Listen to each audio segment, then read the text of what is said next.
in a cold and deliberate attempt to tarnish the good image of Nigeria amongst the international community, the Western press mounted an orchestrated campaign of vilification and calumny against this country for the steps it had taken in the interest of our national security and in exercise of our right as a sovereign state. Imagine getting a government notice giving you exactly 14 days to pack your entire life into a plastic bag and leave the country, or face deportation or possible detention. This isn't a movie. It happened to millions of people over 2 separate periods in West African history. History often explains it as the result of economic hardship and immigration policy, but some people have long wondered whether the similarities between the 2 expulsions suggest something more. A political response shaped by memory, resentment, and regional rivalry. Today, we explore the history behind the Ghana Must Go phenomenon. But before we continue, like and subscribe to our YouTube channel. Well, if they don't leave, they should be arrested. To begin this story, we have to go back to 1969. Ghana was a young nation trying to find its footing after the 1966 coup that overthrew its founding president, Kwame Nkrumah. The new government, led by Prime Minister Kofi Abrefa-Busia and the Progress Party, faced enormous economic pressure. Falling cocoa prices, rising foreign debt, and growing unemployment had placed the country under severe strain. Rather than focusing solely on long-term structural reforms, the government also turned its attention to the country's large immigrant population. Hundreds of thousands of foreign nationals, many of them Nigerians, alongside migrants from other West African countries, had lived and worked in Ghana for years. They were active in trade, transportation, farming and retail, and had become an important part of the country's economy. On November 18, 1969, Prime Minister Busia introduced the Aliens Compliance Order. The order required foreign nationals without valid residence permit to regularize their immigration status within 2 weeks or leave the country.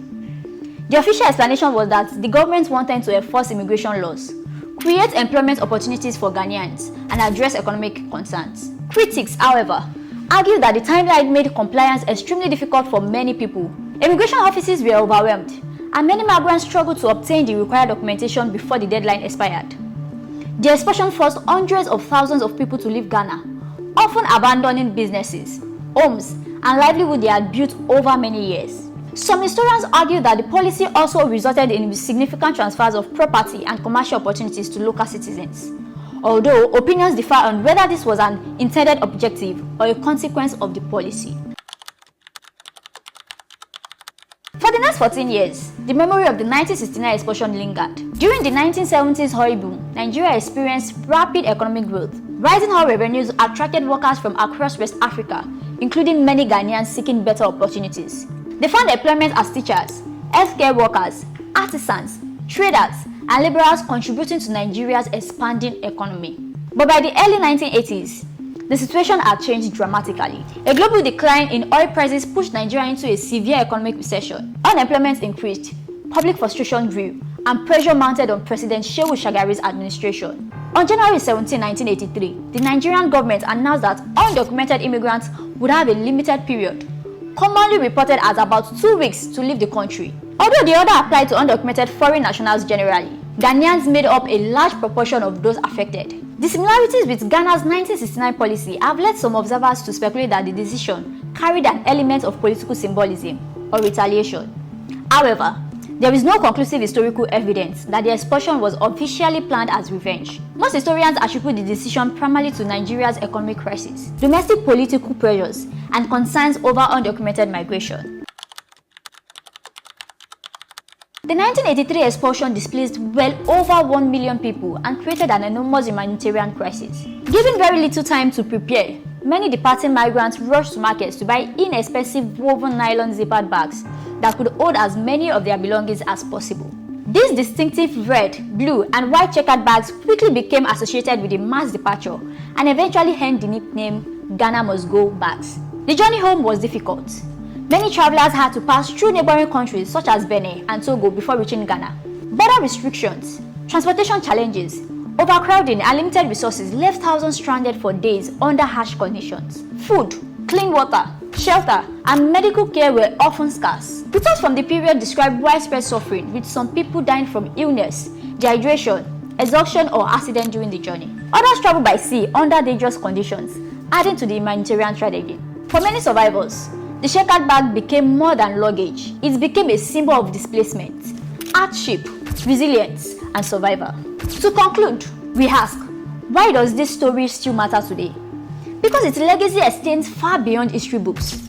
The Ghana Must Go bag has evolved from a symbol of forced migration into a cultural icon. African artists, writers, and designers have reinterpreted it as a representation of resilient migration, identity, and survival. Luxury fashion houses have even incorporated versions of the design into high-end collections. Despite its cultural significance, some airlines and airports have restricted the use of these bags, not because of their history, but because their soft shape and woven material can become caught in automated baggage handling systems unless properly wrapped. The issue behind the bag remains a powerful reminder of how economic crises and political decisions can transform the lives of an ordinary people in an instant. So what do you think? Do you believe the 1983 expulsion was influenced by the memories of the 1969 deportations? Or do you think the similarities were largely the result of comparable economic and political pressures? Does this justify the actions of the South Africans in asking people to leave their country? Have you ever seen or used one of these iconic bags without knowing the history behind it? Let me know your thoughts in the comments below. If you enjoy exploring hidden histories and major geopolitical events, don't forget to like the video, subscribe to the channel, and turn on notifications. Thank you for watching, and I'll see you in the next one. Bye for now.